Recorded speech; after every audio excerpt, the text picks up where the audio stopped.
Laura Tossiti en Italie, c'est là qu'elle nous attend. Bonjour Laura. L'Italie où l'homme d'affaires américain Steve Bannon, connu pour ses positions nationalistes, veut installer une sorte d'université pour les souverainistes et pour ce faire, eh bien, il paraît qu'il voudrait acheter un monastère désaffecté bien sûr. Oui, bonjour Laurent, bonjour à tous. Alors le monastère se situe dans les Abruzzes, c'est une région toute proche de Rome. C'est donc un défi que Steve Bannon lance au pape lui-même. Il estime que l'héritage judéo-chrétien est en danger et c'est donc pour cela qu'il a décidé de créer une université souverainiste. C'est ce que je vous propose de découvrir dans ce reportage réalisé par Alban Micosi et Valérie Parent.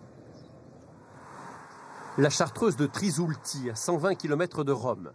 Fondée au XIIIe siècle, elle n'était plus habitée que par 3 moines très âgés qui ont quitté la montagne l'an dernier pour un monastère plus moderne.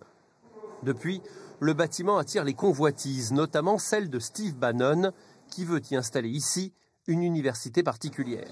Steve Bannon fut le directeur de la campagne de Donald Trump. Depuis, les deux hommes se sont fâchés, mais Steve Bannon n'a pas renoncé à organiser un mouvement conservateur. On l'a vu avec Marine Le Pen et aussi avec Matteo Salvini, et chacune de ces interventions conjugue la même thèse nationaliste. Ce mouvement, que ce soit aux États-Unis, au Royaume-Uni ou ici en Europe, vise à rendre la souveraineté aux citoyens et aux États-nations. Les habitants des villages voisins manifestent chaque week-end. Ils refusent de voir s'installer dans ces montagnes une sorte de laboratoire des idées d'extrême droite, d'où Steve Bannon formerait des élèves qui, à leur tour, propageraient la parole nationaliste à travers l'Europe. La chartreuse connaît une véritable invasion. L'invasion d'un réseau, d'une nouvelle vague noire qui s'organise dans le monde entier pour propager, financer, organiser des idées qui n'ont rien à voir avec la liberté.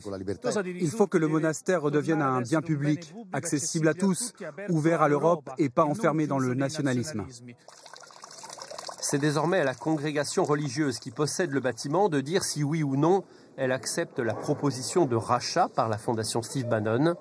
On sait qu'au Vatican, le pape François est très opposé aux thèses de l'homme d'affaires américain. Et qu'est-ce qu'on enseigne, Laura, précisément dans ce genre, dans ce type d'académie ?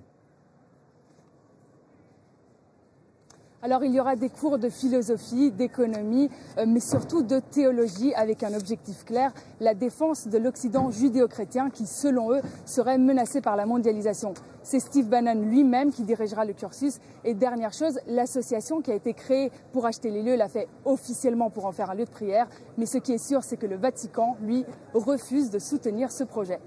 Merci beaucoup Laura et bonne journée à vous sous le soleil de Rome.